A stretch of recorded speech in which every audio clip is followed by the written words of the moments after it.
Thank you, Dr. Rees. As chair, I do have to comment. I'm a physician also. And there were no partisan questions that I was asking you. I was asking you about process. That's what this hearing is about. This committee is to address some of the many things that Dr. Rees was talking about. That's not what today was about. That's fine. If that's what you want to spend your time, and maybe the whole dais on that side is going to talk about policy, politics, and things that we may debate. I didn't disagree with the guidelines that you recommended, as you inferred. That was not the case. I didn't disagree with them. I just asked about the process. These were guidelines you recommended.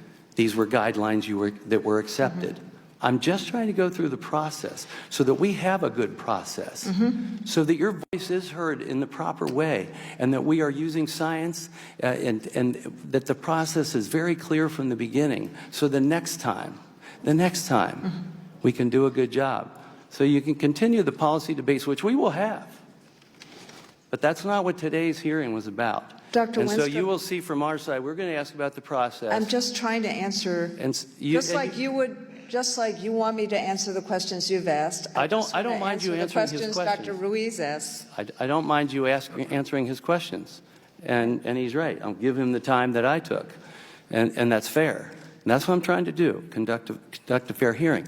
But this is about the process we are trying to understand, because school closures had such a tremendous effect on our children.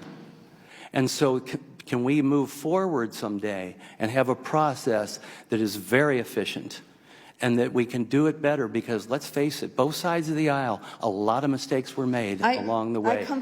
I don't know if you've seen this book yet, Dr. I now recognize Chairman Gomer of the full committee for his minutes of questions. Thank you. On February 12, 2021, the Biden administration released its first school reopening guidance, which frankly might be better described as school closing guidance, since it recommended keeping 90% of America's schools closed. Documents and testimony gathered by this committee show the CDC and AFT, American Federation of Teachers, worked closely on this guidance. Some of AFT's suggestions were included nearly word for word by Director Walensky herself. In a transcribed interview, a career CDC official testified that this level of coordination was, quote, uncommon, end quote. That's what we're here to find out, as the chairman said. Why did the AFT get uncommon access to the CDC and the Biden administration? According to documents we've reviewed, AFT first received a copy of the draft reopening guidance on January 27, 2021. Is that correct? No. Do you know when you first got a copy of the guidance? According to the documents that we sent to you, what we believe is that we got the guidance from NIOSH and the draft guidance from NIOSH, which is a committee within the CDC, as well as the CDC themselves, after the conversation we had on January 29th. What's it called? NIOSH is part of the CDC. Correct. Right. We got, I think you're looking at a document. Can I see the document you're looking at? Well, we'll get them to you. The draft guidance. No, listen, I'm talking. I'm not, I run a committee too. Sorry. We're trying to work together. We have 5 minutes, so we're trying to get this, get as much out as we can. This is very important. I have kids in the public school system, in a school system that was shut down longer than average in the state of Kentucky, and it's bad. Parents are mad. Our kids are behind. We're trying to find answers. We want to prevent the problem in the future.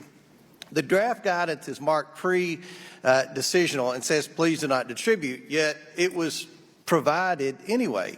Now, do you know if any other groups the CDC consulted with received a copy of this guidance at the time? I have no idea. Do you know when the guidance was finally published? I believe the guidance was published on February 12th. When asked, is it common to send deliberative or pre-decisional guidances outside of the government to CDC partners? A career CDC scientist responded, we may send summaries like the day before we were going to release something. But the American Federation of Teachers got a full document, and you got it 2 weeks before, according to our record. And Do you want me to respond, sir, or no? I'll ask a question. Did AFT provide any draft language to the CDC for inclusion into this guidance before it was published? So we had the meeting with the CDC on January 29th. My recollection is that we got a draft of the guidance after that, even though I think the document that you're reading has another date on it. Is it common for outside groups to send draft language to the CDC? What we did was we went through the areas that we raised because the presumption was, how do we reopen and keep schools open? And we talked about issues of immunocompromised adults, and the So CDC did the said to CDC me, accept any of the the edits you all proposed? the CDC asked for language on that, which we provided. So that one so they piece of accepted language, some- okay. so they asked us for language on immunocompromised workers, and we presented that language to them. So when we were, during the interview with the CDC career employee, it was asked if between 2001 and 2021, had he ever incorporated edits or additions that came from an outside group? And the career scientist responded, I don't remember any assistance. So to summarize, AFT was provided with a full draft copy of the guidance 2 weeks before publication, suggested line-by-line edits. No, we did not, sir. We did not suggest line-by-line edits to the document. Well, do you remember how many edits that you suggested? We suggested concepts, sir, which we have submitted as part of the document request you asked. We suggested concepts, including robust testing. Do you know how many edits were included? One. Do you remember what that edit was? The reasonable accommodation issue. And then, in addition, about a week later, when we were going back and forth with all of the groups, there were several other meetings with different groups and things like that. You saw, and the chairman just said this, the issue about having a review if there was a new variant. We had seen someone had leaked language to either the New York Times or the Washington Post, and so that's when we suggested that if there's a new variant, there should be a review. And there were variants, my recollection is there were variants at that time. So those were the two things that we suggested in the 38 pages that showed up in the guidance. Well, I'll yield back, Mr. Chairman, and say that it's unusual for political union to have such a role in scientific guidance process, and hopefully we can find more answers in this hearing. I yield back. Now I recognize the ranking member of the full committee, Mr. Raskin from Mr. Chairman, thank you. COVID-19 is the deadliest, most disruptive public health crisis we've seen in more than a century. It's already killed 1,129,573 Americans and remains the third leading cause of death behind heart disease and cancer. 5 people in my family have COVID right now, 2 sisters, 2 brothers-in-law, and a 5-year-old nephew.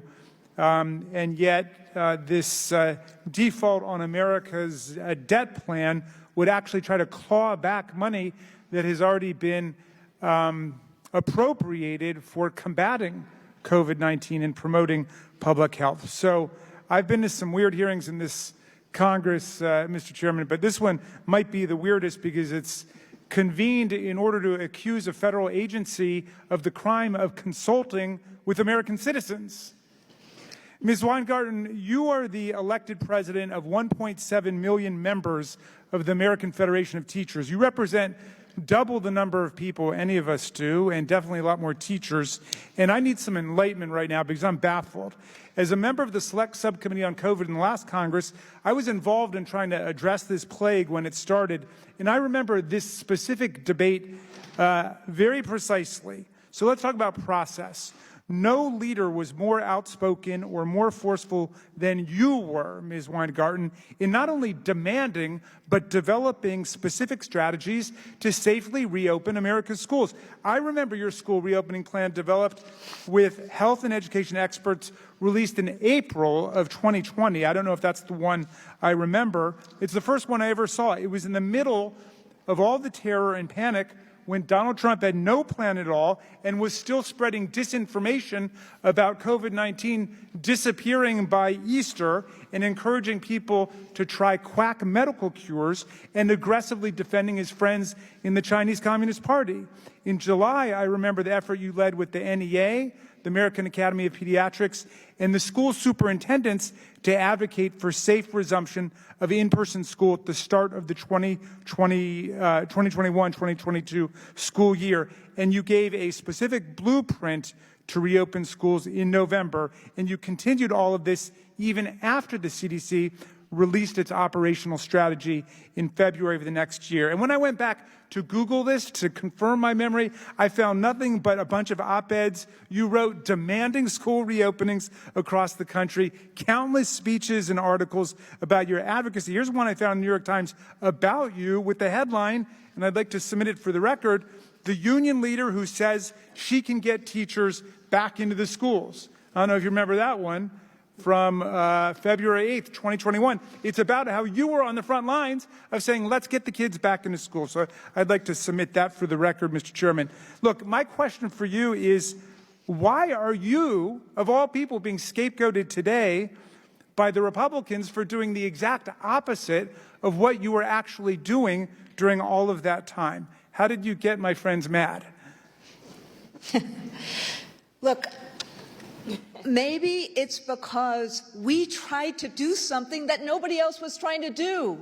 We asked the President of the United States, the then President, I'm sorry, Congressman Raskin, we spent every day from February on trying to get schools open. We knew that remote education was not a substitute for opening schools, but we also knew that people had to be safe. And maybe it's because I live in New York City, I live near a hospital.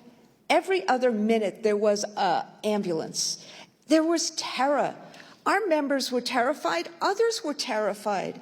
And what we were simply looking for was clear scientific guidance. And when we couldn't get it, we did it ourselves, and we worked with doctors and we worked with others, and we just tried to get it out there. Okay, now all of your efforts took place without any support from the federal government. None. On the contrary, President Trump never produced a school reopening plan, while he did produce the worst record of per capita civilian deaths of any developed country in the world.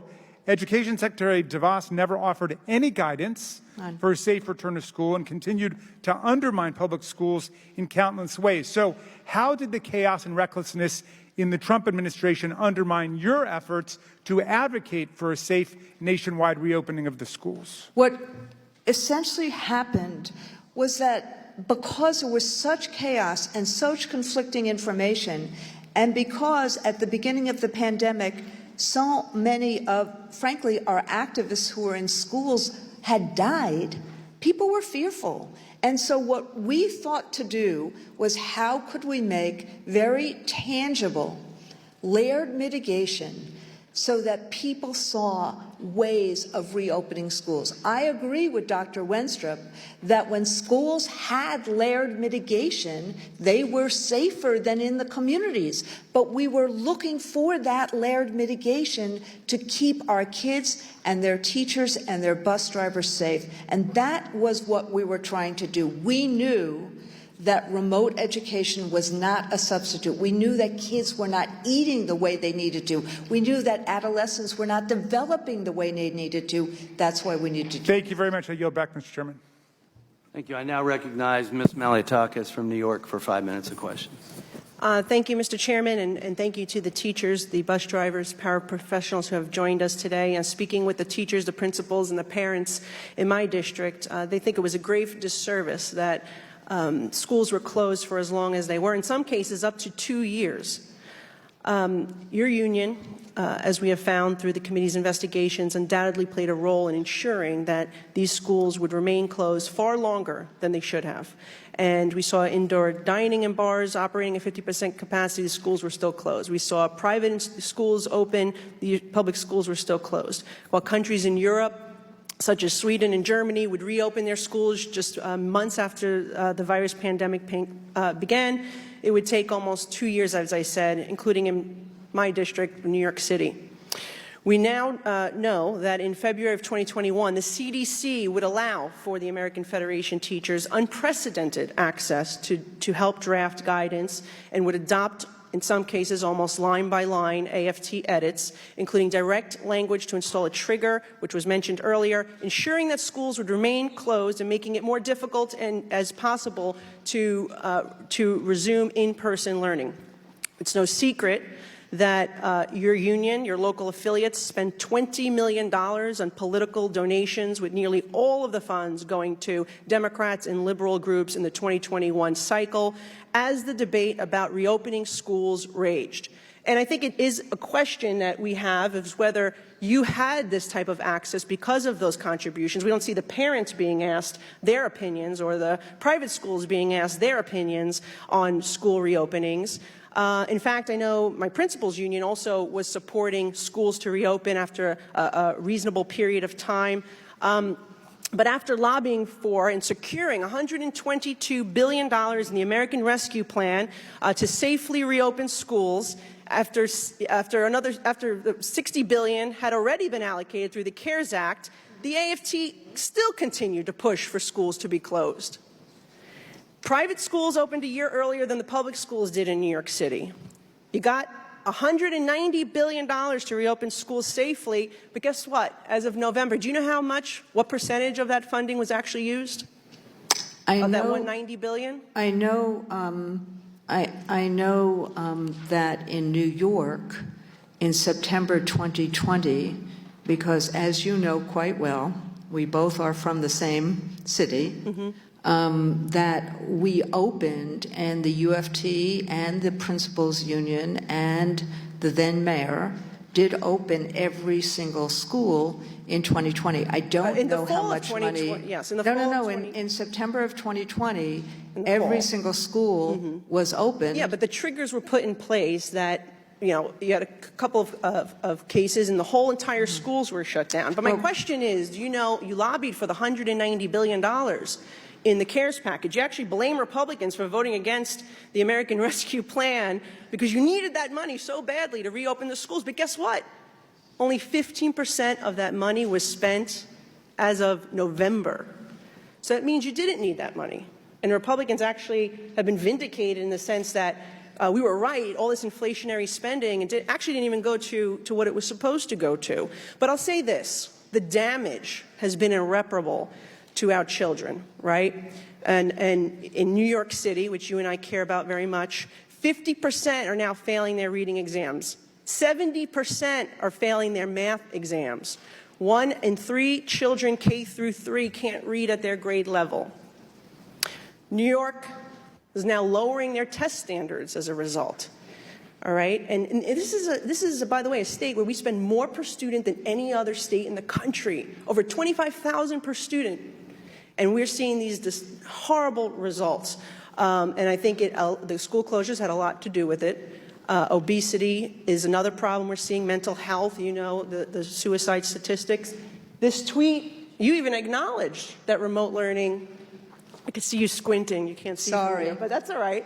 And you tweeted out in 2023, what we have seen in public education is that technology can't replace teachers. Remote education didn't work, in part because you have to have relationships, you have to build trust. Yes. But yet, your union continued to advocate for these schools to have triggers to close, to keep them closed, unlike private schools. And by the way, some of that money, that 15% that was spent from that $190 billion, it was not spent to reopen schools. It was spent for CRT, for implicit bias, for anti-racism training, for restorative justice programs, especially in cities like ours in New York City. Are you disappointed that the funding that was meant to reopen schools were spent on programs like that instead? Well, first off, let me just say that I over and over again, as Representative Raskin said, wanted schools to reopen and wanted them to reopen safely. And there were monies that were used in terms of that. We needed far more money in terms of testing and monies that were used in terms of that. The guidance was about the presumption in the guidance, both the Cuomo Commission guidance as well as this, because the Cuomo Commission guidance was what governed New York City, and that guidance was about reopening schools. As to the money spent for programs, my understanding is that under the American Rescue Plan, 20% of that money was for programmatic work. And one of the pieces of programmatic work was curriculum. And another piece was how do we help address the emotional and social needs of kids. And that's what the money was used for. Okay, so you still, to this day, believe it was a good use of money to use that COVID that was supposed to be meant for reopening schools for CRT and other type of training? Well, Congresswoman, we don't teach CRT in elementary or middle schools. I now recognize Ms. Dingell from Michigan for 5 minutes of questions. Thank you, Mr. Chairman, and thank you to the witness for her attendance today. I'm concerned about this hearing. I quite frankly am here to learn. I share all my colleagues' concerns on both sides of the aisle about the impact of this pandemic on our children. I just do not believe we should be scapegoating unfairly one institution that represents we all support our teachers. And I think that there's very unfair scapegoating going on here. I regularly met with teachers throughout my district, both private schools and public schools, and to a person, while many of them were fearful about not infecting their kids, the teachers wanted to reopen the schools. And I want to remind this committee that Director Lewinsky was questioned regarding this topic at a March 2022 hearing before the Select Subcommittee under Mr. Clyburn. In a response to questions from then-ranking member Steve Scalise, Director Lewinsky noted that the CDC consulted with over 50 organizations prior to releasing the school reopening guidance, and that this ranged from parents groups to superintendents to boards of education as well as AFT. And my understanding is that responses received thus far from recipients of the chairman's March 28th letters confirm this assertion. Director Lewinsky also explained that the CDC allowed the groups more time than usual to offer feedback due to the importance of schools reopening safely. She noted that within months of the guidance being issued, the percent of schools that safely returned to in-person learning rose from 46 to 60%. And I'll remind my colleagues that in January 2021, roughly half of school districts were open. That's when President Biden took over. And by the end of May, over 95% of schools were offering in-person